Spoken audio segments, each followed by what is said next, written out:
Nggak mau kan tidur di antara sampah, makanya jaga lingkungan. Dan kalau mau liburan atau jalan-jalan, jadilah eco-friendly traveler.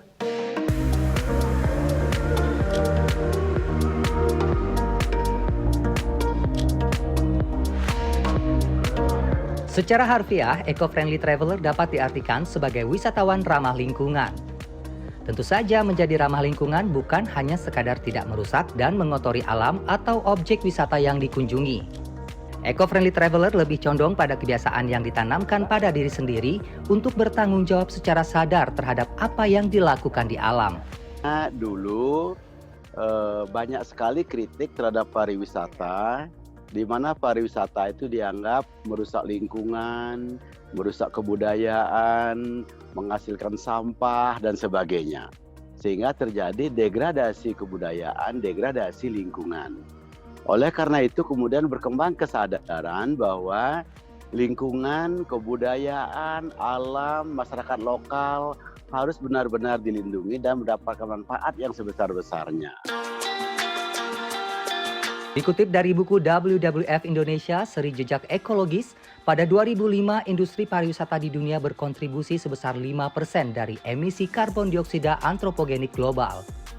21% dari angka tersebut merupakan emisi sektor pariwisata yang secara tak langsung bersumber dari bisnis akomodasi. Emisi itu dihasilkan dari pendingin udara, air panas, kolam renang, jacuzzi, dan peralatan elektronik serta kebutuhan penerangan. Menginap di akomodasi ramah lingkungan adalah salah satu cara meminimalisir dampak lingkungan, menghargai nilai sosial budaya setempat, dan memberikan manfaat bagi masyarakat sekitar. Saya menjajal salah satu akomodasi berkelanjutan di kawasan Seminyak, Bali. Sebagian besar amenities terbuat dari produk daur ulang yang berbahan degradable atau dapat terurai. Nah, selain memilih akomodasi yang ramah lingkungan, eco-friendly traveler harus menyiapkan ini. Alat makan sendiri. Dan botol minuman untuk isi ulang. Tak dapat dipungkiri, banyak orang memilih barang sekali pakai saat traveling lantaran dinilai praktis dan sederhana. Namun penggunaan plastik sekali pakai justru menjadi salah satu kontributor utama pencemaran lingkungan. Ketiga, hemat listrik menjadi salah satu upaya pelestarian lingkungan dan mengurangi emisi global. Saat menginap di hotel, Anda bisa menghemat energi melalui hal-hal sederhana, seperti mematikan televisi saat tidak ditonton atau mematikan AC dan listrik saat hendak bepergian. Nah, kalau kita buka pintunya seperti ini kan berarti ada udara luar yang ikut masuk. AC-nya otomatis langsung mati karena harus hemat listrik, jadi sudah tersistem sedemikian rupa sehingga memang tidak harus dalam kondisi yang AC-nya terus nyala, kita sudah menikmati udara segar di luar. Itulah yang kita namakan eco-friendly, ya nggak sih? Akomodasi ramah lingkungan biasanya menyelipkan edukasi bagi pengunjung. Seperti laboratorium daur ulang sampah yang saya datangi ini. Lab sekaligus workshop ini sengaja dibangun sebagai etalase berupa artwork atau karya seni. Halo. Saya berbincang dengan salah satu eco-champion atau penggerak gaya hidup berkelanjutan di desa Potato Head. Ya. Kursi yang akan didudukin.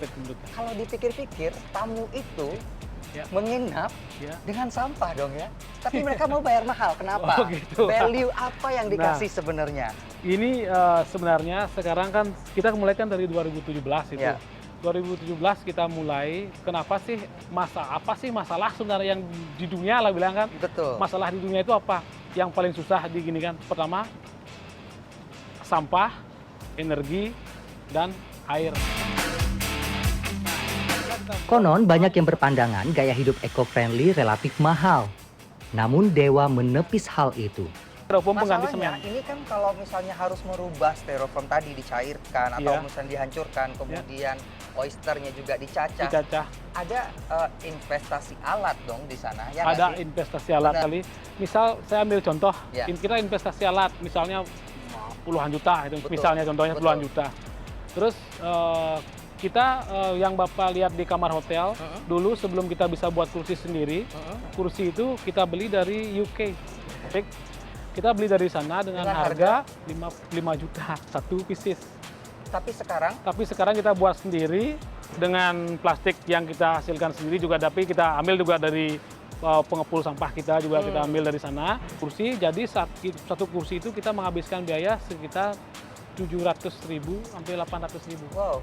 Jauh sekali dari 5 juta. Jauh sekali. Itu jadi ini Dan ada bahkan 100 kamar. kali berapa itu kan? Nah, Bayangin. seperti itu jadinya. Berikutnya saya melihat bagaimana plastik dicacah dan dicetak menjadi tutup botol atau mainan kunci. Buat papan. Jadi basicnya plastik yang kita kumpulkan jenis HDPE itu biasanya dari botol oli, botol sabun. Kalau kita di operasional berarti dari botol jus atau botol minyak, itu kita cacah. Bentuknya Gimana? seperti ini cacahnya, Oke. Mas. Kalau ini warna putih sama oranye, ini kebetulan kita dapat support dari Wahana. Jadi salah satu company di Jakarta, mereka kirim ke kami plastik cacah ini dari botol oli, Mas. Melihat langsung proses daur ulang ini membuat saya berpikir bahwa barang yang tadinya kita anggap tidak berguna lalu dibuang, ternyata masih bisa memberikan manfaat. Betul. Nah, kami biasanya milahnya sebelum dicacah, Mas. Sebelum dicacah kita pilih dulu warna, karena nanti pas kita mau nyetak biasanya ada komposisi. Kita warna board ini, dominan warna apa, itu persentasenya berapa. Perjalanan saya kali ini semakin membuka mata bahwa berwisata tak melulu memikirkan kesenangan semata. Ada tanggung jawab yang harus disadari setiap wisatawan, yakni untuk membuat alam terus terjaga.